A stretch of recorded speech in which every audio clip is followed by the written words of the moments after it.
कहानी में अब आया है वो मोड़ जिसका किसी ने सोचा भी नहीं था, क्योंकि आर्या की तलाश अब उसे उस सच्चाई तक ले जाएगी जो सब कुछ बदल देगी। जी हां, आज का एपिसोड टम से टम तक का ऐसा ट्विस्ट लेकर आया है कि खुद आर्या को भी यकीन नहीं होगा कि वो किसके पीछे था और कौन उसके सामने खेल खेल रहा था।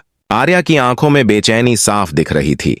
जब से उसे पता चला कि गोपाल जी घर से गायब हैं, तब से उसका मन शांत ही नहीं हो रहा। आखिर क्यों? क्या सिर्फ इसलिए कि अनु परेशान है, या फिर इसलिए कि उसे लग रहा है कुछ बहुत बड़ा छुपाया जा रहा है उससे? जी हां दोस्तों, आज के एपिसोड में कहानी शुरू होती है आर्या के उसी बेचैन सफर से जो अब उसे एक रहस्यमयी मोड़ पर ले जाने वाला है। दूसरी तरफ अनु की हालत देखने लायक थी। एक तरफ दुकान का नुकसान, दूसरी तरफ पापा का अचानक गुम हो जाना। उसके चेहरे पर डर और दर्द दोनों साफ नजर आ रहे थे।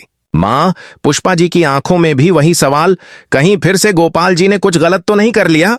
आखिर पिछली बार भी जब वो अपनी नौकरी खो बैठे थे, तब उनकी हालत सबको याद है, टूटे हुए इंसान की तरह, जैसे दुनिया खत्म हो गई हो। उधर आर्या झंडे के साथ पूरी कोशिश में लग चुका है।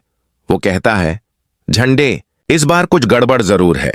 अनु कुछ छुपा रही है और उसके पापा का गायब होना, ये सब यूं ही नहीं हो सकता। झंडे हमेशा की तरह हंसते हुए कहता है, भाई तू सीरियस बहुत जल्दी हो जाता है। लेकिन आर्या की आंखों में जो डर है वो मजाक नहीं। फिर शुरू होती है आर्या की तलाश। वो सबसे पहले जाता है उसी जगह जहां आखिरी बार गोपाल जी को देखा गया था। पड़ोसी बताते हैं कि सुबह सुबह वो किसी से फोन पर बात कर रहे थे और फिर अचानक घर से निकल गए बिना कुछ कहे। अब सवाल ये, किससे बात की थी उन्होंने और क्यों घर से ऐसे निकल गए जैसे किसी को अलविदा कह रहे हों? इस बीच अनु अपनी मम्मी से कहती है, माम, अगर पापा सच में कुछ गलत सोच रहे हैं तो हमें पुलिस में रिपोर्ट करनी चाहिए। लेकिन पुष्पा जी डर के मारे मना कर देती हैं। वो कहती हैं, नहीं अनु, अगर हमने पुलिस को बताया और कुछ गलत निकल आया तो पूरे मोहल्ले में क्या इज्जत बचेगी। और यहीं से कहानी में आ जाता है वो ट्विस्ट जिसने दर्शकों को हिला दिया, क्योंकि अब आर्या को मिलता है गोपाल जी का मोबाइल, एक पुराने गोडाउन के पीछे फेंका हुआ। मोबाइल टूटा हुआ था, स्क्रीन पर क्रैक, लेकिन अंदर एक मिस्ड कॉल नंबर साफ दिखाई दे रहा था, रघु। अब सोचने वाली बात यह है कि आखिर रघु का नाम यहां कैसे आया? क्या वही इस सारे खेल का मास्टरमाइंड है? क्या गोपाल जी उसकी किसी चाल में फंस गए हैं? आर्या का चेहरा अब गुस्से और डर दोनों से भरा था। वो बुदबुदाया, अगर रघु ने गोपाल जी के साथ कुछ किया है तो अब वो बचेगा नहीं।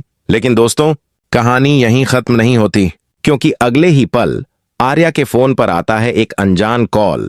एक भारी आवाज में सिर्फ इतना कहा जाता है, आर्या, अगर गोपाल को ढूंढना है तो शाम 6 बजे पुराने पुल के पास मिलना, अकेले। अब ये कॉल किसका था? क्या वाकई गोपाल जी जिंदा हैं, या ये किसी जाल की शुरुआत है? क्या आर्या वहां जाएगा, या ये सब किसी ने उसे फंसाने के लिए रचा है? आखिर उस कॉल के पीछे कौन था और आर्या को कौन सी सच्चाई मिलने वाली है जो उसकी दुनिया हिला देगी? जानिए अगले सेक्शन में। शाम के 6 बजने में अब बस कुछ ही मिनट बाकी थे। आर्या के दिल की धड़कन तेज थी, जैसे हर पल उसे किसी बड़े तूफान की आहट महसूस हो रही हो। पुराना पुल, जहां अब कोई भी नहीं जाता, आज उसी जगह वो किसी अनजान आवाज के बुलावे पर जा रहा था। मन में एक ही सवाल, अगर ये किसी जाल का हिस्सा हुआ तो? लेकिन फिर दिल ने कहा, अगर नहीं गया तो शायद कभी सच सामने नहीं आएगा।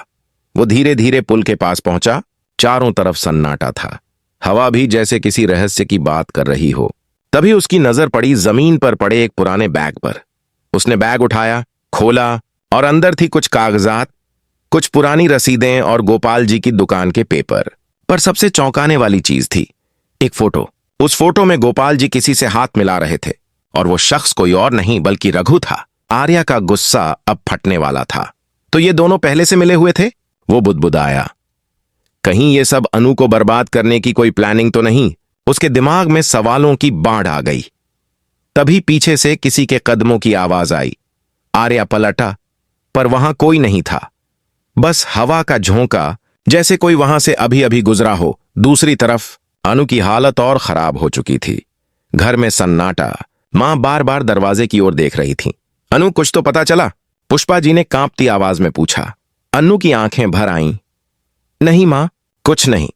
तभी फोन की घंटी बजी। मीरा का कॉल था। अनु, मैंने अभी गोपाल अंकल को देखा था, पर वो बहुत अजीब हालत में थे, जैसे किसी से भाग रहे हों। अनु के हाथ से फोन लगभग गिर गया। वो फौरन बाहर भागी, लेकिन बाहर अंधेरा था और हर रास्ता उसे डराने लगा।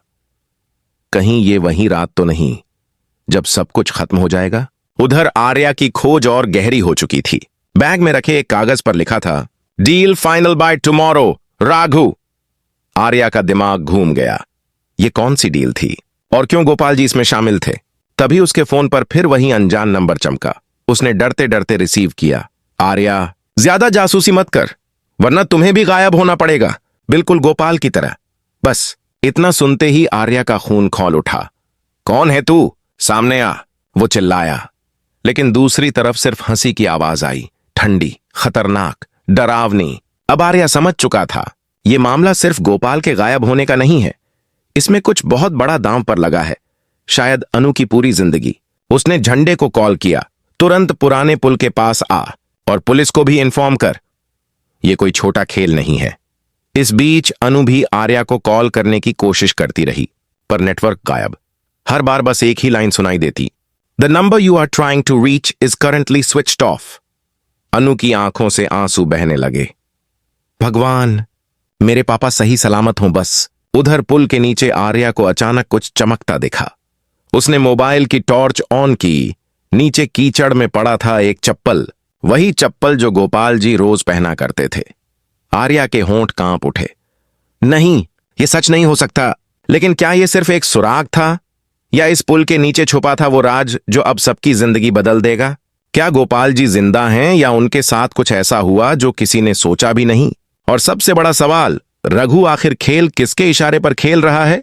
क्या आर्या अगले कदम में उस सच्चाई तक पहुंच पाएगा जो अब तक सिर्फ अफवाह लग रही थी, या वो खुद इस जाल में फंस जाएगा? जानिए सेक्शन 3 में।